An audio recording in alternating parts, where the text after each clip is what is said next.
And 2011 में जब वो मेरे कॉलेज में मेरे सीनियर ने मुझे बताया कि यार एक स्पोर्ट्स है, उसका एक वर्कशॉप करके आना है। आपने डिसाइड किया क्योंकि अच्छा खाना है, थोड़ा घूम फिर के आ जाएंगे। यस, अगर मैं 2013 में शायद इंडियन टीम के लिए सिलेक्ट नहीं होती या फिर मैं आगे नहीं खेलती तो मे बी मैं आज यहाँ नहीं होती और बीइंग इंडियन प्लेयर मैं आपको नहीं दिखती, शायद मेरी शादी हो जाती और मैं कहीं भी नहीं होती।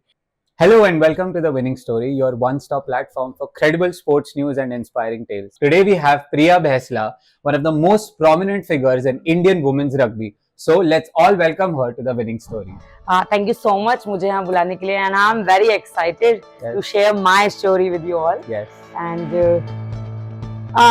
बहुत सारी रग्बी ने स्टार्टिंग से कि अभी तक पूरा जर्नी मेरी जिंदगी का चेंज किया है बिकॉज मैं ऐसे फॉलो करती हूँ कि बीइंग अ गर्ल आपका एक स्टेप आपकी लाइफ बदल सकता है और मैं हमेशा इस लाइन को फॉलो भी करती हूँ कि एक स्टेप आपकी जिंदगी बदल सकता है एंड डेफिनेटली मेरी लाइफ बदली है बिकॉज अगर मैं 2013 में शायद इंडियन टीम के लिए सिलेक्ट नहीं होती या फिर मैं आगे नहीं खेलती तो मे बी मैं आज यहाँ नहीं होती और बीइंग इंडियन प्लेयर मैं आपको नहीं दिखती, शायद मेरी शादी हो जाती और मैं कहीं भी नहीं होती। लेकिन हर एक उसके साथ कोई ना कोई ऐसी स्टोरी होती है जो आपको मोटिवेट करती है। सो पहला सवाल, before we get into the specifics, आप सभी दर्शकों के लिए ये बता सकते हैं कि rugby as a sport exactly है क्या? क्योंकि भले ही वो बहुत सारे स्टेट जैसे हरियाणा, यूपी, बिहार में काफी फेमस है, बट एक तो मेल डोमिनेटेड स्पोर्ट है और दूसरी बात rugby as a sport India में इतना फेमस नहीं है। तो क्या आप सबको बता सकते हैं कि एग्जैक्टली स्पोर्ट क्या है? पहली बात तो रग्बी एक तो डिफरेंट है बिकॉज सारे स्पोर्ट्स है, क्योंकि हर एक स्पोर्ट्स में आपने देखा होगा जो बॉल यूज होती है वो सिमिलर शेप की होती है लेकिन साइज छोटा या बड़ा होता है। लेकिन जो हमारी रग्बी की बॉल है वो डिफरेंट शेप की है, एक ओवल शेप की बॉल है। और सबसे इंटरेस्टिंग चीज इस स्पोर्ट्स की ये है कि आपको जाना आगे है, आपको बॉल लेके कैरी आगे करना है, आपका ट्राई एरिया जो है वो आगे है लेकिन आपको पास पीछे करना है। तो आपका अगर कोई भी प्लेयर है उसके हाथ में बॉल है तो कहीं से भी वो आगे पास नहीं कर सकता, उसको पीछे ही पास करना है। लेकिन इंटरेस्टिंग है कि उसके साथ साथ आपको यार्ड भी गेन करना है। तो ऐसा कुछ डिफरेंट, क्योंकि अदर स्पोर्ट्स में देखा होगा आप आगे पास कर सकते हैं, पीछे एंड लॉन्ग पासेस कर सकते हैं ऑल, बट रग्बी में बहुत ज्यादा डिफरेंट यही देखा जाता है कि आपको पीछे पास करना है, आगे जाना है, यार्ड गेन करना है, कुछ टैकल्स खाने हैं, कुछ टैकल्स मारने हैं एंड देन जाके आप ट्राई जोन पे पहुंच सकते हो। तो रग्बी इसलिए डिफरेंट लगता है मुझे सारे स्पोर्ट से। एंड डेफिनेटली जब स्टार्ट किया था और अभी के उसमें देखा जाए तो रग्बी बहुत ग्रो कर रहा है, बहुत अच्छे लेवल पे ग्रो कर रहा है and one of the best example है रग्बी प्रीमियर लीग उसका, जो इतने अच्छे लेवल पे हो रहा है। करेक्ट। सो हमने हमेशा देखा है, आपने पिछले इंटरव्यू में ये भी कहा कि पेरिस ओलंपिक्स के टाइम से जो वुमेन्स का मेडल जीतने का रेशियो है वो काफ़ी बढ़ गया है एंड धीरे धीरे नैरेटिव चेंज हो रहा है हर एक स्पोर्ट का इंडिया में कि women should also play sport. तो बट आपकी जर्नी जब से स्टार्ट हुई तब से अभी तक आपको क्या ऐसी कठिनाई, any problems that you face in your journey जो आप हमें बता सकते हैं? क्योंकि जब मैंने ये स्पोर्ट शुरू किया था तो कोई नहीं जानता था स्पोर्ट्स के बारे में। 2010 में मैं कॉमनवेल्थ गेम्स देखने गई थी जो दिल्ली में हुए थे, पर उस टाइम पे रग्बी की इंडियन टीम ने भी पार्टिसिपेट किया था, बट तब तक मुझे रग्बी के बारे में पता ही नहीं था कि ऐसा कोई स्पोर्ट्स है जो इंडिया में खेला जाता है। एंड 2011 में जब वो मेरे कॉलेज में मेरे सीनियर ने मुझे बताया कि यार एक स्पोर्ट्स है, उसका एक वर्कशॉप करके आना है। आपने डिसाइड किया क्योंकि अच्छा खाना है, थोड़ा घूम फिर के आ जाएंगे। यस, क्योंकि क्या था, मैंने कॉलेज में फर्स्ट ईयर में एडमिशन लिया तो मेरा ये था कि स्पोर्ट्स कॉलेज है, घूमना है, पढ़ना वढ़ना नहीं है, सिर्फ घूमना है और जिस स्पोर्ट्स में हमें लेके जाएंगे उसमें जाएंगे। तो सिर्फ सारे दोस्त मिलके चलते हैं ना, 2 दिन घुमा के लेके आएंगे, खाने को मिलेगा, एंजॉय करके आते। तो हमारा पहला तो यही था। लेकिन जब मैंने देखा कि यार बड़ा इंटरेस्टिंग कैसे लगा मुझे यार कि लड़के क्या लड़कियां भी खेल सकती है, इतनी हार्डली वो टैकल कर सकती हैं, हर एक चीज को, सिचुएशन को बड़े अच्छे से खेल सकती हैं और इसमें कोई शेप का सिस्टम है ही नहीं, कोई छोटा कोई बड़ा, कोई हेल्थी है कोई पतला है, हर टाइप का बंदा खेल शेप साइज का बंदा इसमें खेल सकता है। तो जब मैंने स्पोर्ट्स शुरू किया था तो डिफिकल्टी सबसे पहले यही थी कि ऐसा स्पोर्ट्स क्यों चुना है जिसमें इतनी सारी चोटें लग जाती हैं।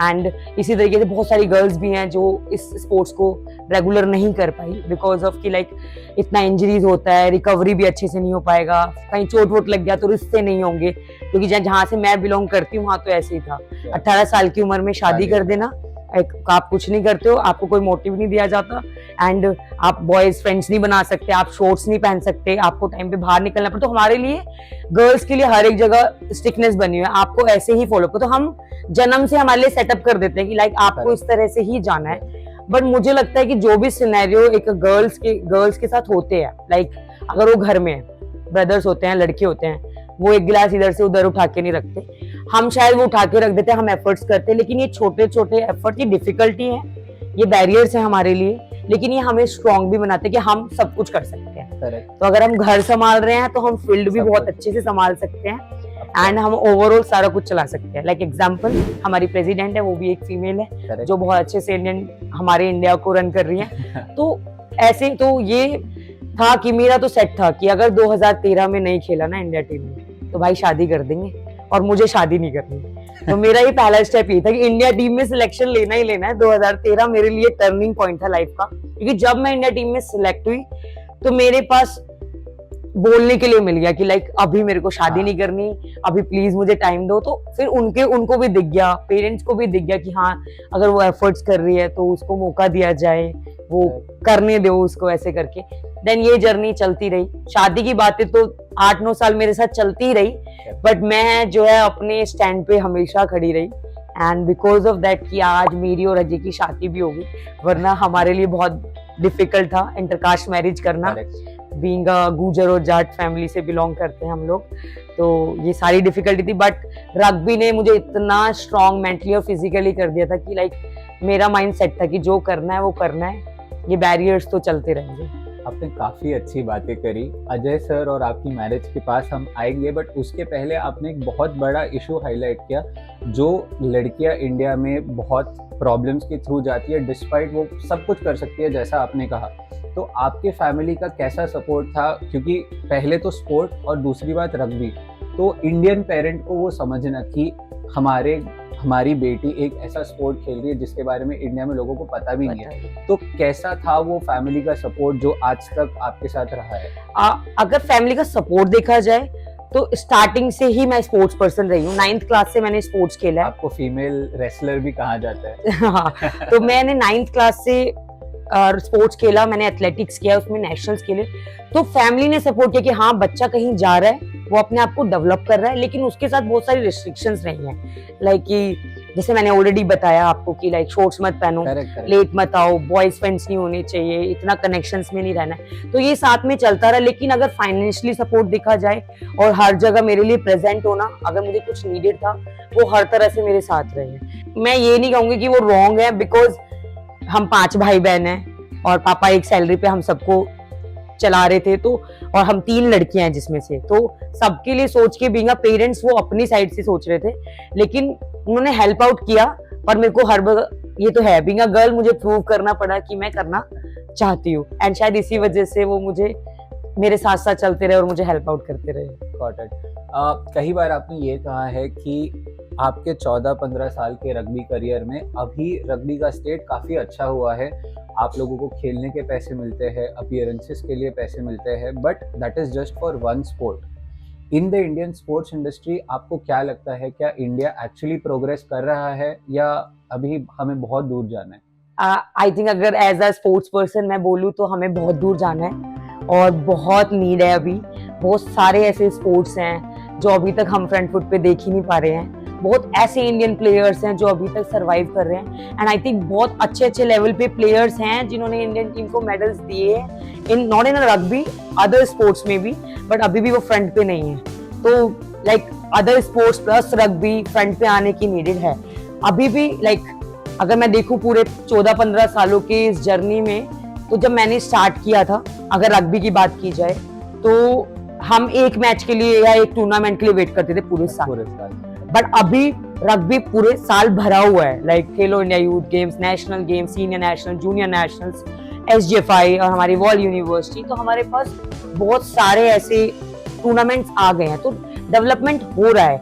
लेकिन अभी भी बहुत सारी जगहों पे ऐसा नीडेड है कि अदर स्पोर्ट्स को भी प्रायोरिटी वाइज आगे पुश किया जाए, तो सेम लेवल पे, क्योंकि मेरा मानना ये है कि चाहे नेशनल प्लेयर हो चाहे इंटरनेशनल हो, हर प्लेयर अपने लेवल पे फुल एफर्ट्स करता है। तो हर एक स्पोर्ट्स को हम इक्वालिटी के साथ अगर आगे लेके जाएं तो हमारा जो इंडिया का लेवल है इन अपकमिंग वर्ल्ड कप और द ओलंपिक्स और द कॉमनवेल्थ गेम्स वो और बेटर हो जाएगा। Got it. स्पोर्ट्स की दुनिया में हम बहुत सारी सक्सेस स्टोरीज देखते हैं, बट आपकी और अजय सर की एज अ कपल, ऐसे कपल्स काफ़ी कम दिखते हैं। तो आपका, और ये भी कहा जाता है कि हर एक सक्सेसफुल आदमी के पीछे एक नारी शक्ति का हाथ होता है। एंड हमने आपको कई बार बाहर स्टेडियम के भी देखा है उनको अकेले चीयर करते हुए। तो अजय सर का सपोर्ट आपके लाइफ में कैसा रहा?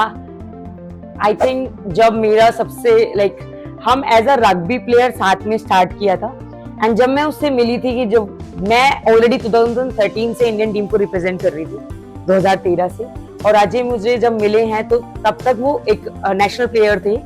जब हम दोनों ने साथ में मिलके एक जर्नी को स्टार्ट किया, एंड उसके बाद जब वो 2019 में पहली बार इंडिया टीम के लिए सिलेक्ट हुए, तो वो मेरे लिए बहुत एक्साइटेड मोमेंट था, बीइंग अ गर्ल और बीइंग अ गर्लफ्रेंड उस टाइम पे। तो ऐसा था कि यार शायद मैं एक उसका मोटिवेशन हूँ, उसकी वजह से वो इतना खुश है। क्योंकि जब वो सेवेंस के लिए, मुझे याद है उसका फर्स्ट इंडिया टीम में जब सिलेक्शन हुआ था, हम सेम टूर्नामेंट के लिए कैंप्स में थे एंड फाइनल मैच हो रहा था, तो सिलेक्शन हो चुका था, हमारी गर्ल्स टीम का सिलेक्शन हो चुका था, हमारा सिलेक्शन हो चुका था। तो अजय का वो फाइनल मैच था एंड उसके बेस पे 2 प्लेयर में से चल रहा था कि कौन सिलेक्ट होगा। तो एक अजय था और एक और प्लेयर है, तो उसके बीच में चल रहा था। तो मैं बस अजय को आके बोला कि अजय, ये तेरा टर्निंग पॉइंट है आज। तो मैंने बस उसको यही बोला, तू डिफेंसिव प्लेयर बहुत अच्छा है, जस्ट शो योर गेम, देखो 4 मिनट मिलने वाले हैं एंड शो इट। तो वो जो 4 मिनट वो खेले ना, वो बहुत इंटरेस्टिंग थे एंड टर्न हुआ वहां से decision, and he selected first time for the Indian team. And साथ में प्रोफेशनली प्लस पर्सनली हम लोगों ने बहुत सरवाइव किया है, क्योंकि जब मैंने 5 साल पहले फैमिली को बताया था और उससे लेके अब तक की जर्नी में हमने एक दूसरे को ड्रॉप डाउन नहीं होने दिया कि नहीं सब हो जाएगा, हम साथ में कर लेंगे, हम साथ हैं, चीजें बदल जाएंगी। एंड वो बिलीव के साथ ही आज हम साथ में हैं, और ये सब बिकॉज ऑफ रग्बी, क्योंकि रग्बी ने ही इतना स्ट्रॉन्ग माइंडसेट हम दोनों को दिया है कि आज हम साथ में दोनों इंडियन टीम को रिप्रेजेंट कर रहे हैं एंड वो आरपीएल में इतने अच्छे लेवल पे खेल रहा है एंड आज वो मैन ऑफ द मैच भी है। तो it's a proud moment.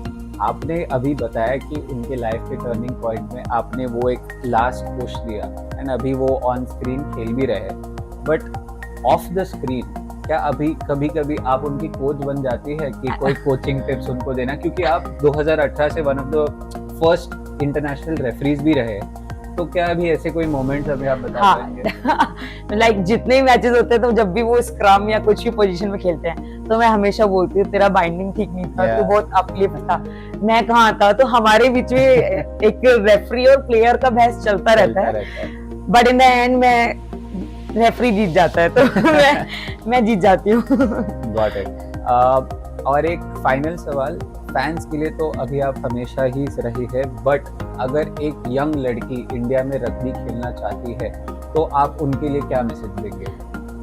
I think rugby एक बेस्ट से बेस्ट स्पोर्ट्स है, उसके बहुत सारे फैक्ट्स हैं, ठीक है।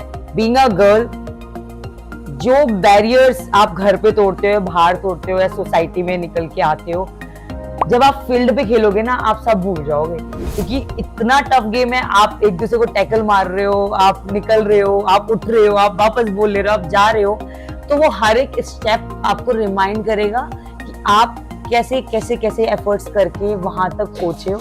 तो मुझे लगता है कि गर्ल्स को डेफिनेटली स्पोर्ट्स चुनना चाहिए, क्योंकि वो आपको फिजिकली, मेंटली, सोशली और हर तरह से स्ट्रॉन्ग करता है। ऑन फील्ड ही नहीं, ऑफ फील्ड भी आपको बहुत स्ट्रॉन्ग बनाता है। तो मैं तो चाहूंगी जितने भी यंग गर्ल्स है, जितने भी गर्ल्स एथलीट हैं, ऐसे स्पोर्ट्स को चुनिए जो आपको इतना बेटर बना दे कि आप खड़े होके स्टैंड ले सके अपनी बातों के लिए, अपनी चीजों के लिए। So play rugby. Yes, and before we wrap up, हमारी एक स्पेशल सेगमेंट होती है जिसको हम कहते हैं विनिंग स्टोरी सेगमेंट। तो कोई ऐसी कहानी, ऐसी मोमेंट, ऐसा इंसिडेंट जो आपके लिए बहुत इंपॉर्टेंट और बहुत स्पेशल रहा है? तो मेरे लिए बहुत सारे स्पेशल मोमेंट्स रहे हैं, जैसे मैं बहुत सारे डिफरेंट जगह पे शेयर भी किए हैं। तो 15 साल रग्बी की जर्नी खेलने पे मेरे लिए बहुत इंपॉर्टेंट मोमेंट रहा है एशियन गेम्स में अपने आप को रिप्रेजेंट करना, क्योंकि 2023 मेरे लिए पर्सनल भी और प्रोफेशनली भी दोनों तरह से बहुत ज़्यादा मेंटली मैं डिस्टर्ब थी हर तरह से, बिकॉज मेरे फादर को बाईपास सर्जरी हुआ उस साल, he was on the bed.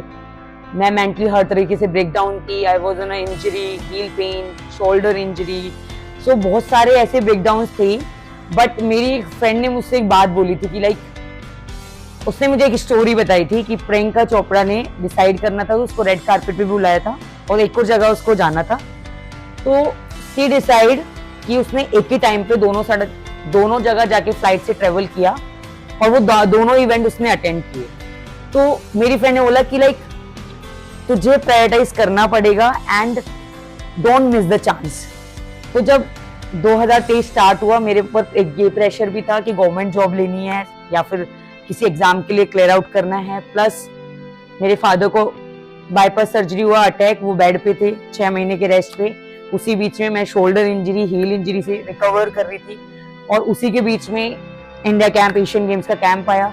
तो 70 दिन का जो कैंप था वो मेरी लाइफ का I think one of the toughest camp था। मैं 10 साल इंडिया टीम में खेली हूँ, पर उसमें से जो टफेस्ट कैंप मेरे लिए वही था, क्योंकि मैं मेंटली भी बहुत ज्यादा ब्रेक डाउन थी because of personal reasons and खुद की बॉडी इंजरीज एंड ऑल लेकर के।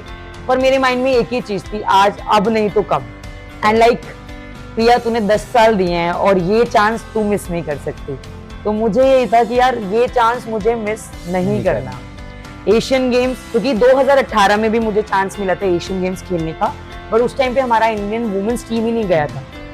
10 दिन कैंप चला, 10-12 दिन, देन वो हो गया कि इंडियन टीम रग्बी का नहीं जा रहा है, तो वो वहां पे एक मौका मेरा गया। तो 2023 आ गया, तो 13 साल ऑलरेडी हो गए खेलते हुए, तो यंग प्लेयर्स भी ऐड हो गए और हम भी थे जो तो कंटिन्यू खेल रहे हैं। तो टफ था प्लस कॉम्पिटिटिव था, लेकिन मेरा माइंड सेट था कि यार मुझे खेलना है। एंड जब कट ऑफ हुआ 17 लोगों का, तो टॉप में से 17 लोग कट ऑफ हुए। 17 लोग, हम लोग थाईलैंड में एक जगह, हाँ सॉरी, हम बोर्नियो गए, वहां पे हमारा फाइनल कट ऑफ था एशियन गेम्स के लिए। तो मेरे मन में बहुत सारे सवाल थे अपने आप से कि तुझे कैसे करना है, कैसे खेलेगी प्रिया, कैसे करेगी। तो बस मेरी एक लास्ट नाइट थी, नेक्स्ट डे हमारे फाइनल मैचेस होने वाले थे कि 2 मैचेस और बचे थे, वहां पे क्लब्स टीम्स को बुला के हमारे मैचेस कराए गए थे। लास्ट 2 मैचेस नेक्स्ट डे हमें खेलने थे और ये था कि उसके बाद फाइनल हो जाएगा, वो 12 कौन है जो एशियन गेम्स में खेलने वाले हैं।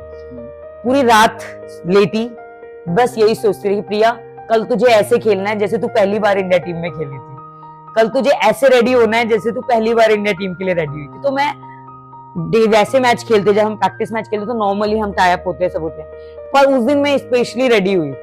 जैसे मैं किटअप होती हूँ, जैसे मैं बाल बनाती हूँ, मैंने वैसे ही चोटी की, वैसे की। तो मेरा माइंड ये था कि आज तुझे बिल्कुल ऐसे खेलना है कि like this is your chance. And वो मैच मैंने बहुत अच्छा खेला एंड आई मन से आवाज आ जाती ना, भाई तूने कर दिया। तो मुझे वो फील कहीं ना कहीं आ गया था कि भाई तूने कर दिया है। और जैसे ही अनाउंस हुआ कि like you are selected for the Asian games, so वो खुशी अलग थी कि लाइक यार आज मैंने क्या कर दिया। तो फिर वो एक मोटिवेशन रहती है यार, तुम्हें बस ये होना चाहिए माइंड में कि तुम कर सकते हो एंड तुम्हारा माइंड सेट होना चाहिए कि ये मुझे करना है। तो डिफिकल्टीज आएंगी, अप एंड डाउन्स आएंगे, बट वो अचीव होगा फॉर श्योर। करेक्ट, तो यही है। Yes, so congratulations and everything Ajay Thank you sir so के much. लिए भी, Thank and you. Wish you the very luck. Thank you so much. Thank you.